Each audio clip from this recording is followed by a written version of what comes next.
Hello students, good morning.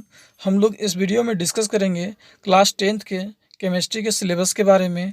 और उसके बाद डिस्कस करेंगे रसायन विज्ञान कितने प्रकार होते हैं और कौन कौन से होते हैं। और अंतिम डिस्कशन हम लोग का होगा केमिकल फार्मूला के बारे में, जो बहुत ही इजी तरीके से हम इसको प्रस्तुत किए हैं। तो कृपया इस वीडियो को पूरा देखने की कोशिश करें। तो चलिए हम लोग देखते हैं सबसे पहले केमिस्ट्री का सिलेबस 10th क्लास का।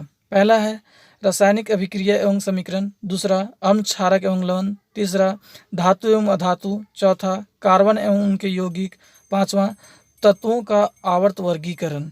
चलिए अब हम लोग आगे देखेंगे रसायन विज्ञान के बारे में। तो चलिए हम लोग देखते हैं रसायन विज्ञान। रसायन विज्ञान के बारे में हम लोग पिछले वीडियो में पढ़ चुके थे कि रसायन विज्ञान का जन्मदाता प्रिस्टले नामक साइंटिस्ट है तथा रसायन विज्ञान का उत्पत्ति मिस्र अरब नामक प्लेस से हुई है। अब इस वीडियो में हम लोग देखेंगे रसायन विज्ञान कितने प्रकार के होते हैं। तो रसायन विज्ञान 3 प्रकार के होते हैं। पहला कार्बनिक रसायन, दूसरा अकार्बनिक रसायन, तीसरा भौतिक रसायन। तो हम लोग आगे डिस्कस करेंगे यहाँ पे कार्बनिक रसायन के बारे में। कार्बनिक रसायन क्या है, कार्बनिक रसायन से हम क्या समझते हैं। तो सिंपली है कार्बन, मतलब पता चलता है नाम से ही, कार्बनिक मतलब कार्बन। और कार्बन के बारे में जहाँ हम लोग डिस्कस करते हैं उसी को कहते हैं कार्बनिक रसायन। और उसके यौगिकों के बारे में 10th क्लास में ये पहली बार डिस्कस किया गया है। अब हम लोग डिफाइन करेंगे कार्बनिक रसायन। यह रसायन का एक शाखा है जिसमें हम लोग कार्बन तत्व और उसके यौगिकों के बारे में अध्ययन करते हैं, उसे कार्बनिक रसायन कहते हैं। मतलब क्लियर है, कार्बन और उसके तत्व के बारे में स्टडी करते हैं, उसे कार्बनिक रसायन कहते हैं। और यह क्लास 10th का चैप्टर नंबर 4 आता है इसमें। तो आगे हम लोग चैप्टर में डिस्कस करेंगे बाद में। अब आगे हम लोग डिस्कस करें अकार्बनिक रसायन के बारे में। अकार्बनिक रसायन मतलब नाम से ही पता चलता है कि जिसमें कार्बन की उपस्थिति ना हो, मतलब कार्बन को छोड़ करके अन्य सभी तत्वों के बारे में अध्ययन करते हैं, उसे अकार्बनिक रसायन कहते हैं। और यहाँ पे आ जाता है क्लास 10th का चैप्टर नंबर 1, 2 और 3। चलिए अब हम लोग डिफाइन करते हैं अकार्बनिक रसायन को। अकार्बनिक रसायन यह रसायन विज्ञान का एक शाखा है जिसमें हम लोग कार्बन को छोड़कर अन्य सभी तत्वों के बारे में अध्ययन करते हैं, उसे अकार्बनिक रसायन कहते हैं। अब हम लोग आगे डिस्कस करेंगे भौतिक रसायन के बारे में। भौतिक रसायन क्या है या भौतिक रसायन का परिभाषा क्या होगा। तो चलिए हम लोग देखते हैं भौतिक रसायन। यह रसायन विज्ञान का एक शाखा है जिसमें हम लोग रसायन के नियमों के बारे में और उसके सिद्धांतों के बारे में अध्ययन करते हैं, उसे भौतिक रसायन कहते हैं। और भौतिक रसायन वाला टॉपिक में 10th क्लास का मात्र एक चैप्टर आता है और वो चैप्टर है 5वां नंबर। अब आगे डिस्कशन करेंगे हम लोग रासायनिक फार्मूला के बारे में। रासायनिक फार्मूला मतलब केमिकल फार्मूला, इसको डिस्कशन करने से पहले कुछ पॉजिटिव आयन और कुछ नेगेटिव आयन एलिमेंट्स जो होते हैं उसके नाम को याद रखना होगा। और उसी के हेल्प से हम लोग केमिकल फार्मूला मतलब रासायनिक फार्मूला को लिखेंगे। तो चलिए हम लोग देखते हैं क्या नाम है और क्या उसके आयन्स हैं और कितने उसके वैलेंसी हैं। फर्स्ट हम लोग डिस्कस करेंगे धन आयन मतलब प्लस आयन के बारे में। तो पहला हाइड्रोजन H+, दूसरा lithium Li+, beryllium Be2+, boron B3+, carbon C4+, sodium Na+, magnesium Mg2+, aluminium Al3+, silicon Si4+, potassium K1+, silver Ag+, ammonium NH4+, calcium Ca2+, barium Ba2+, zinc Zn2+। और आगे हम लोग डिस्कशन करेंगे copper के बारे में। Copper 2 तरह का होता है, कॉपर 1 एंड कॉपर 2, जिसका वैलेंसी Cu+1 होता है और Cu+2। सिल्वर ये भी 2 तरह का होता है, सिल्वर 1 एंड सिल्वर 2, इसकी भी वैलेंसी Ag+1 Ag+2 होता है। मरकरी भी 2 तरह का होता है, Hg+1 और Hg+2। आयरन भी 2 तरह का होता है, Fe2+ और अगला होता है Fe3+। उसके बाद होता है टीन, ये भी 2 तरह का होता है, टीन 2 और टीन 4, SN2+, SN4+।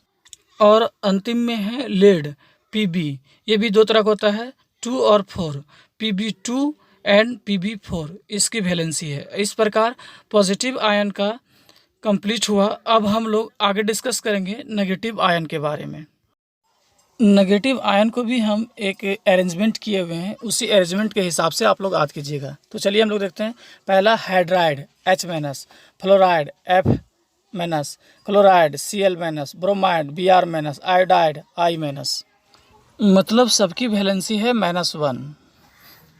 अब आगे हाइड्रोक्सी मतलब OH-, ऑक्साइड मतलब O2-, पर oxide O2 2-, super oxide O2 1-। तो इसको हम देखेंगे, एक डिपार्टमेंट को एक जगह रखे हैं, तो जिसको एक जगह रखे हैं उसको एक साथ याद रखने की कोशिश करें। पहले एक बार, फिर इस ग्रुप को याद रखें। अब नेक्स्ट ग्रुप को एक साथ हम लोग देखेंगे जो इस प्रकार है। पहला sulphate SO4 2-, bisulphate HSO4 1-, sulphite SO3 2-, bisulphite HOSO3 -1, sulphide S2-, bisulphide HS 1-, थाइयोसल्फेट S2O3 2-।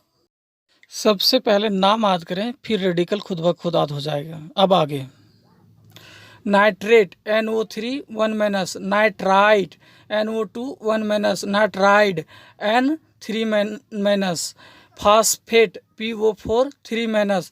यहाँ ए के जगह में होना चाहिए I, तो हो जाएगा फास्फाइड PO3 3-, फास्फाइड P3-। ये हो जाएगा, और एक साथ इसको याद रखने की कोशिश करें, आसानी से याद हो जाएगा।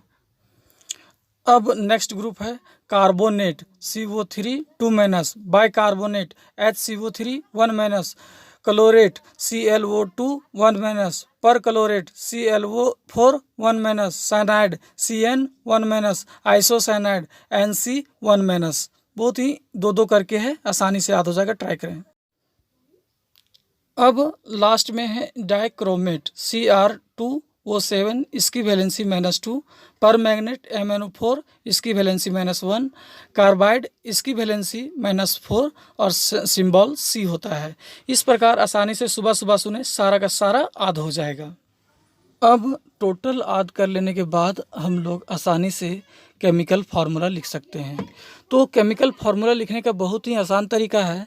तो तरीका ये है कि सबसे पहले धन आयन को लिखा जाता है और उसके नीचे उसकी वैलेंसी को लिखा जाता है। उसके बाद ऋण आयन को लिखा जाता है और उसकी वैलेंसी उसके नीचे लिखा जाता है।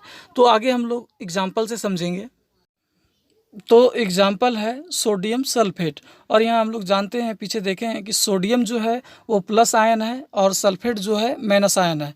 तो सोडियम Na, उसकी वैलेंसी उसके नीचे 1 लिख दिए, और सल्फेट SO4 उसकी वैलेंसी उसके नीचे लिख दिए 2। अब इसको क्रॉस मल्टीप्लिकेशन कर देंगे और जो रिजल्ट होगा वही कहलाएगा इसका केमिकल फार्मूला। मतलब Na 2 से गुना कर दो तो हो जाएगा Na2, और SO4 को 1 से गुना कर दो तो SO4 ही रहेगा। तो इस तरह से हो जाएगा Na2SO4। अब नेक्स्ट एग्जांपल है मैग्नीशियम ऑक्साइड। Mg हो गया प्लस आयन और ऑक्साइड हो गया नेगेटिव आयन। तो यहाँ पर हम लोग देखेंगे Mg का वैलेंसी 2 होता है, नीचे लिख दिए 2, और ऑक्साइड का वैलेंसी 2 होता है, उसके नीचे लिख दिए 2। अब यहाँ समझना लॉजिक ये है कि दोनों 2 नीचे है, तो अगर कोई कटने वाला नंबर हो तो उसको काट देंगे, तो 2 कैंसिल हो जाएगा, तो बचेगा 1 तो क्रॉस मल्टीप्लिकेशन 1 से हो जाएगा, तो बन जाएगा Mg वो। इस प्रकार हम लोग कह सकते हैं मैग्नीशियम ऑक्साइड, ये हुआ इसका केमिकल फार्मूला। अब हम लोग अंतिम एग्जाम्पल देखेंगे कार्बन डाइऑक्साइड। कार्बन का C हो गया, इसका वैलेंसी होता है 4 पॉजिटिव आयन, और ऑक्साइड का हो जाएगा वो 2 नेगेटिव आयन। अब अगर इसकी वैलेंसी एक दूसरे से कटती है तो उसको काट देंगे, और काटने के बाद जो रिजल्ट होगा उसके क्रॉस मल्टीप्लिकेशन कर देंगे, तो जो रिजल्ट होगा वही कहलाएगा उसका केमिकल फार्मूला। तो यहाँ हो जाएगा 4 का हाफ 2 और 2 का हाफ हो जाएगा 1, और इस तरह से बन जाएगा CO2, और इस तरह से केमिकल फार्मूला हो जाएगा CO2। इस प्रकार हम पूरी तरह से इसको जितना आसान हो सकता था उतना आसान करने की कोशिश किए और आसान तरीके से बता दिए। अब आप बार बार प्रैक्टिस करें तो आपकी प्रैक्टिस ही पूरी केमिकल फार्मूला कंप्लीट कर देगी। Thank you. यदि हमारी वीडियो अच्छी लगे तो लाइक, शेयर और कमेंट और सब्सक्राइब करें, और कोई और भी जानकारी लेनी हो तो हमारे कमेंट बॉक्स पे जाके हमें सेंड करें।